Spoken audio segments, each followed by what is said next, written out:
Good morning students. आज हम करेंगे आलेख लेखन। आलेख लेखन होता है किसी भी विषय पर एक विचार परक लेख लिखना। आप लोग निबंध लिखते हैं ना, उसको हम लेख कहते हैं। आलेख उसका एक शॉर्ट रूप होता है। इसको हम पैराग्राफ राइटिंग भी कह सकते हैं। इंग्लिश में जो पैराग्राफ राइटिंग होती है ना, वही हिंदी में आलेख लेखन होती है। यह एक प्रकार के लेख होते हैं जो अधिकतर संपादकीय पृष्ठ पर ही प्रकाशित होते हैं। इनका संपादकीय से कोई संबंध नहीं होता। ये लेख किसी भी क्षेत्र से संबंधित हो सकता है, जैसे खेल, समाज, राजनीति, अर्थ, फिल्म आदि।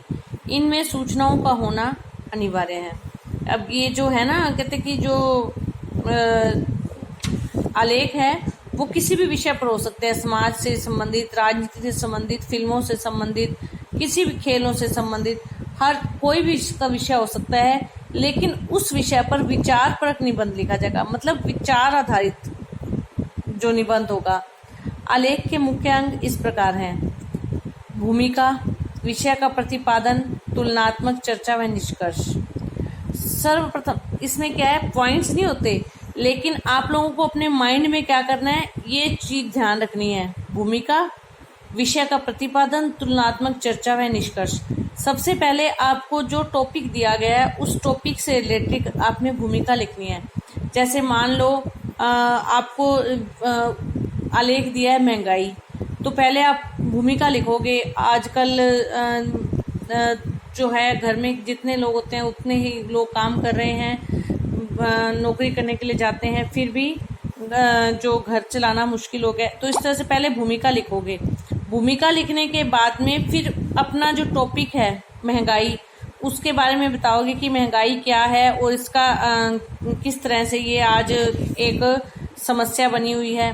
फिर तुलना करेंगे कि आज से 5 साल पहले महंगाई की स्थिति क्या थी, आज क्या है, और फिर निष्कर्ष निकालेंगे।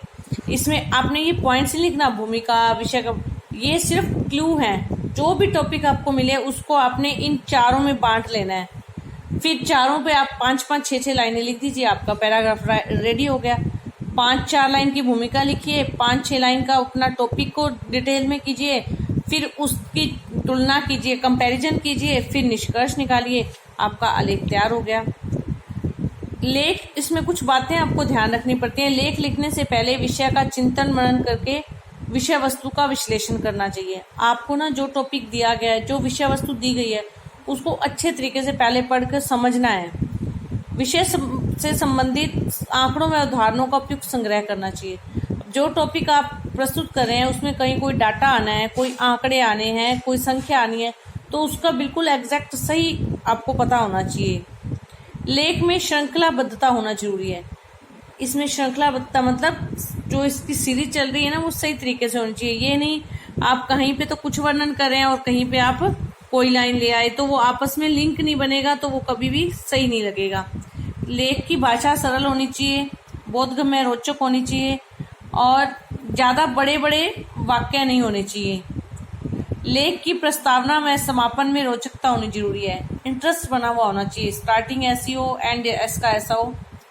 विरोधाभास, दोहरापन, असंतुलन, तथ्यों की असंदिग्धता आदि से बचना चाहिए। मतलब इसमें ना कोई ज्यादा भाषा को उल्ट पुल्ट नहीं करना, सीधी सरल भाषा में वाक्य लिखने हैं और ज्यादा लंबे लंबे वाक्य नहीं लिखने, और स्टार्टिंग ऐसी इंटरेस्टिंग करनी है और एंड भी इंटरेस्टिंग करना है। तो विषय का पूरा ज्ञान होना चाहिए, तभी वो ये इंटरेस्टिंग बन पाएगा। अब एक उदाहरण के लिए एक है असम में उल्फा।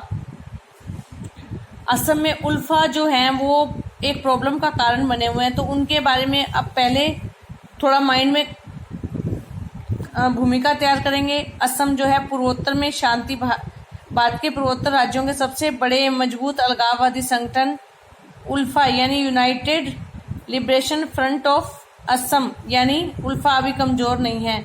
यह आतंकवादियों ने, मतलब थोड़ा सा उसका भूमिका देंगे, फिर उसकी असम में उसकी क्या स्थिति है वो बताएंगे, फिर निष्कर्ष निकालेंगे कि इससे हमारे समाज पर क्या प्रभाव पड़ सकता है। तो इस तरह से पहले टॉपिक, अगला टॉपिक है कॉमनवेल्थ गेम्स।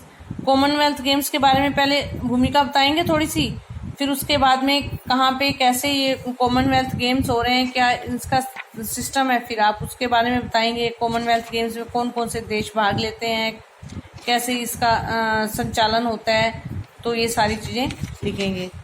तो आपको मैं टॉपिक दूंगी होमवर्क में, उस पर आपने आलेख लिखना है। पहले इस वीडियो को देख के अच्छे से समझना है।